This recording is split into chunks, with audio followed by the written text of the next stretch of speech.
Please বন্ধুরা আমার এই চ্যানেলটাকে সাবস্ক্রাইব করে দিও, এতে আমাকে আরও উৎসাহ করবে নতুন নতুন ভিডিও বানানোর জন্য। কেমন? এক শিয়াল আর এক শিয়ালিনী দুজনে সংসার করত। শিয়াল যখন কাজে চলে যেত তখন শিয়ালিনী ঘরে বসে মোবাইলে সিরিয়াল দেখত।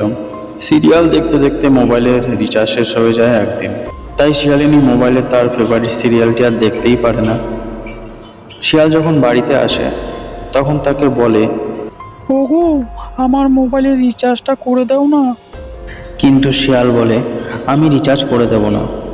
এই রাগে শিয়ালের বউ শিয়ালিনী বাপের বাড়ি চলে যাওয়ার জন্য ঘর থেকে বেরিয়ে যায়। কিন্তু কিছু দূর যেতে যেতে সে রাস্তা হারিয়ে ফেলে আর একটি ঘন জঙ্গলের ভেতরে ঢুকে যায়। তারপর ওখানেই সে অজ্ঞান হয়ে যায় শিয়ালিনী।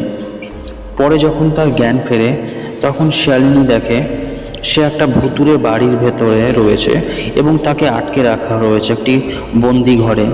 কিন্তু শিয়ালিনী ভাবলো এই বাড়ি থেকে বের হতে হবেই তাকে। ঠিক তখনই শিয়ালিনী দেখে তার ঘরে একটা ডাইনি রাক্ষসী এসেছে আর তাকে বলছে, রাক্ষসীটা, আজকে তোকে আমি খাবো, তোর মাংস খাবো।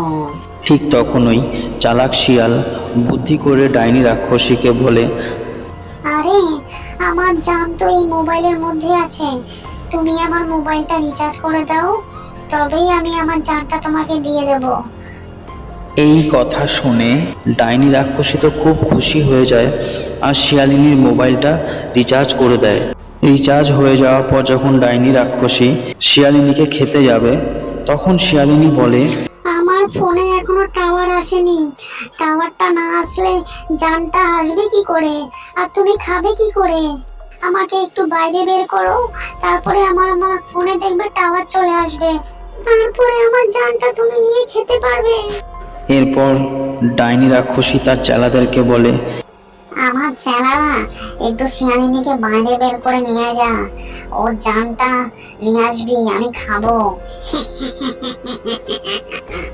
তারপর শিয়ালিনীকে যেই না বাইরে বের করে আনে তখনই চালাক শিয়ালিনী ফুরুত করে পগার পার হয়ে যায় ডাইনি রাক্ষসীদের কাছে। আর এদিকে ডাইনি রাক্ষসী বলতে থাকে, বেটা আমার থেকে রিচার্জ করে নিল আর আমাকে জানটা না দিয়ে আমাকে ঠকিয়ে চলে গেল।